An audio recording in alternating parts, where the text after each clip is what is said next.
anybody who doesn't have a handout, we're going to try and put these on the web in the next few days, okay? But I'll try and read some of the quotes for people who don't have a handout. So I'm going to briefly talk about politics and the family. Now, I'm afraid I'm not going to be able to do the topic or even the subtopics justice in just 10 minutes or so. And also, I'm going to be identifying a lot of problems, as I see them, without really putting forward solutions. But what I'm hoping to do is just to give you an overview and just stimulate a debate about these issues within this branch. So I'll start off by contrasting two ideological views on the family, one from the conservative perspective and one from a left totalitarian perspective. Now, libertarians and conservatives desire only minimal governance, and on that basis, they would not advocate persecuting anybody for what they do in their private lives. But on the other hand, they do encourage the traditional nuclear family above other types of arrangements.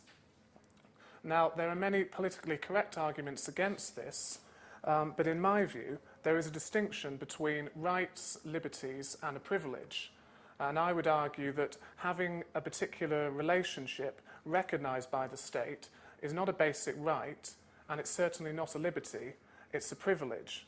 And therefore, in my view, the only relationship which should be officially endorsed is the traditional nuclear family, because of the sociological benefits that can be derived from that. The totalitarian view of the family is very different. For totalitarians, the family is an obstacle to inculcating in the citizens absolute deference and obedience to the state. I've got a couple of Karl Marx quotes there, and for the benefit of people who don't have a handout, I'll just read a couple of the quotes. This is from the Communist Manifesto written by Marx and Engels. What the communists might possibly be reproached with is that they desire to introduce an openly legalised community of women. I'll read another quote now from A. Collante, which was from a pamphlet written at the start of the Soviet Union. In place of the individual and egoistic family, a great universal family of workers will develop. It's also interesting, in my view, to consider Plato's views on the family. If there is such a thing, I would describe Plato as a pre-Marxist communist. Plato was openly hostile to democracy, even though he lived in the first ever democracy in Athens. Plato advocated a despotic regime run by an elite known as philosopher kings. Plato wanted children to be brought up in state-run nurseries because he believed, rightly in my opinion, that natural maternal and paternal ties would obstruct absolute loyalty to the state. On the same grounds, Plato disapproved of the ownership of private property. Plato also believed that procreation should only occur for the benefit of the state, and where this rule was breached, Plato advocated a ruthless policy of abortion. The example of Pavlik Morozov is an interesting one in my view because it really highlights the communist objections to the family. For the benefit of those of you who aren't familiar with this, Pavlik Morozov was an adolescent boy who grew up at the beginning of the Soviet Union. There's a very large statue of Pavlik Morozov that was erected in Moscow Park, and it was only removed in 1991 when the USSR fell. This young boy reported his family to the secret police for keeping grain which they had produced on their farm, and the result of that was that they were sent to one of the Gulag camps and probably perished shortly afterwards. Now, the reason communists extolled this example is because it demonstrated how an individual can be indoctrinated to such a degree that their loyalty to the state will override their natural loyalty to their family and their natural ties of kinship. I'll move on now from ideology. I think it's important just to have some understanding of why certain people on the far left oppose the family, and I'll consider the practical effect that modern policy has had on the family. And I'll start with divorce. Now, I apologise, there's a typographical error on the notes. 1976 should read 1996. Now, the Office of National Statistics shows that divorce peaked in 2004, and it seems to have been falling since. But nonetheless, there's no doubt about the impact of the 1969 Divorce Reform Act, which introduced no-fault divorce. Now, you see, I've listed the 5 grounds you can have for divorce. I don't think I need to read them all, but suffice to say that for the first time since that act, a party could be divorced even if they had honoured their marriage vows. That's why it's known as no-fault divorce. In 1996, there was an attempt to expand this concept further through the Family Law Act, and the effect of that would have been that as long as one party decided that the marriage was over, that would be sufficient for a divorce. There was no requirement for any period of separation. It would seem that marriage is the only contract which somebody can avoid simply because they change their mind. That's not true of, for example, a hire purchase or a loan agreement. The lawmakers will argue that they're merely reflecting a change in social attitudes. That may be true to a degree, but law, of course, not only reflects, it affects people's behaviour. And you see, I've cited a study there which shows that for every liberalising of the divorce laws, there has been a significant increase in the rate of divorce. And in my view, the institution of marriage has been undermined by these divorce laws, whether or not you agree with them, that the sociological effects of divorce are well known. Children of divorced parents have high rates of delinquency, crime, illiteracy, and welfare dependency. I've cited just one study, but there's lots of examples of that. It's a relatively uncontroversial point. Of course, the legal profession has an interest in a high divorce rate for obvious reasons. There's a Warrington law firm who advertise in what I think is quite a distasteful way. They have 2 photographs, one of a quintessential family of 4, and another, exactly the same photograph, but with a picture of the father's head cut out. Now, I'm afraid you'll have to take my word for that because I can't remember the name of the law firm, but I know it's a firm of solicitors based in Warrington. I did read about it somewhere.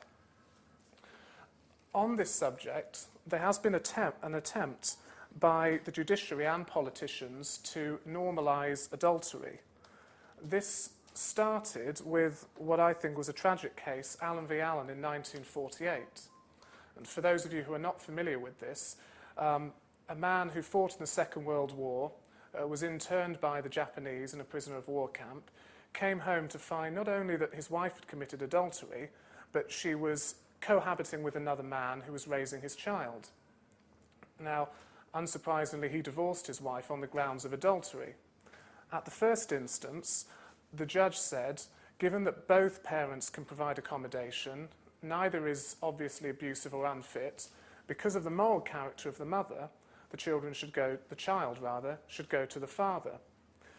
This decision was overruled by the Court of Appeal, who said that the mother's adultery was irrelevant and that the child should not be uprooted and should stay with the mother. And ever since that decision, through case law and legislation, the effect of adultery is that it has simply no impact on either custody issues or financial settlements in divorce. Again, in my view, rendering the contract meaningless because the most fundamental breach of the marriage contract has no effect on the divorce settlement. Now I'm going to briefly look at the welfare state and the effect that's had on the family. There's been a change in terminology. Initially, the term unmarried mothers was used, then it was single parents, and more recently, even by the Conservative Party, the expression single parent family is used. Of course, that then excludes from the definition of family one parent, in most cases, but not always, the father. And it suggests that single parenthood should be viewed as a choice, not merely an unfortunate predicament. Unfortunately, I couldn't find before this lecture statistics on how many women choose from the outset to embark on single motherhood. But when I was looking, I found numerous websites in support of this idea and various support groups. for women who just wanted either a sperm donor or essentially a one-night stand so that they could be a single mother without any involvement of a man. And although I couldn't find any statistics, given that 50% of children are born to married couples, about 2/3 of divorces are initiated by women. So I think one can say that probably the majority of single mothers, to a degree, have chosen to be single mothers because of the welfare system. They haven't simply been abandoned. And in any event, to make that distinction in policy terms to the politically correct left would be viewed as abhorrent. You can see that I've cited a study which shows that about 70% of couples are disadvantaged by either marrying or cohabiting, i.e. they'd be financially better off if they lived on their own. And this situation has been going on for so long that it's difficult not to conclude that this is a deliberate attempt by policymakers to undermine the traditional institution of the family. I'm going to now look at feminism very briefly. Not many people are aware of the link between feminism and Marxism. Neo-Marxists view women as a victim group who can be used to undermine Western society by engendering hostility against men and marriage. I've got a quote by Melanie Phillips who summarises, I think, some of the more insidious tactics of feminists. The more explosive messages that men were irredeemably violent and that marriage and the traditional family were to be destroyed were submerged beneath the relatively unprovocative and morally unassailable campaign for equality. There's another issue. It's mainly come from the feminists, but also the Marxist movement.